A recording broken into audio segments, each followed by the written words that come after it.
नमस्ते माय divine people's. तर आज आहे कार्तिक पौर्णिमा. तर हिंदू धर्मात पौर्णिमेला महत्त्वाचे स्थान आहे. कार्तिक पौर्णिमेला त्रिपुरी पौर्णिमा आणि गंगा स्नान असेही म्हणतात.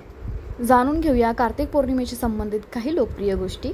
कार्तिक पौर्णिमेच्या दिवशी भगवान शिवाने त्रिपुरासूर नावाच्या राक्षसाचा वध केला होता.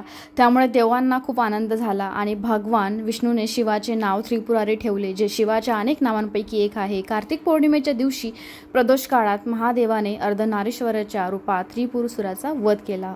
त्या दिवशी देवांनी शिवलोकात म्हणजेच काशीत येऊन दिवाळी साजरी केली. तेव्हापासून ही परंपरा काशीमध्ये सुरू आहे. कार्तिक महिन्यातील या दिवशी काशीमध्ये दिवादान केल्याने पितरांचा मोक्ष होतो असे पण मानले जाते.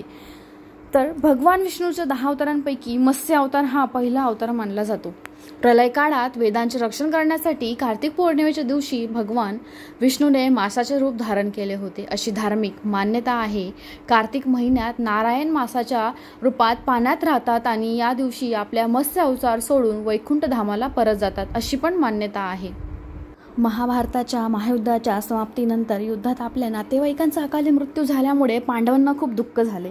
आता त्यांच्या आत्म्याला शांती कशी मिळेल? पांडवांची चिंता पाहून भगवान श्रीकृष्णांनी पांडवांना त्यांच्या पूर्वजांना खुश करण्याचे मार्ग सांगितले. कार्तिक पौर्णिमेला पांडवांनी त्यांच्या पूर्वजांच्या आत्म्याला शांत करण्यासाठी गड मुक्तेश्वरमध्ये तर्पण आणि दिवेदान केले. या काळापासून गड मुक्तेश्वरामध्ये गंगा स्नान आणि पूजा करण्याची परंपरा आहे.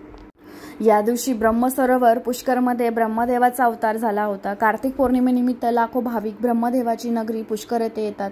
पवित्र पुष्कर तलावात स्नान केल्यानंतर ते ब्रह्मदेवाच्या मंदिरात प्रार्थना करतात आणि दिव्यदान करतात आणि देवांचा आशीर्वाद घेतात. देवांनी दिवाळी साजरी केली होती आणि तसेच विष्णू जागृत झाले. योग निद्रातून भगवान विष्णू जागृत झाल्यामुळे प्रसन्न होऊन सर्व देवी देवतांनी पौर्णिमेच्या दिवशी लक्ष्मी नारायणाची महाआरती करून दिवे लावले. हा दिवस देवांची दिवाळी आहे, म्हणून या दिवशी आपण दिवेदान, उपवास, पूजा इत्यादी करून देवाच्या दिवाळीत सहभागी होतो. अशी आहे कार्तिक पौर्णिमेची रंजक कथा.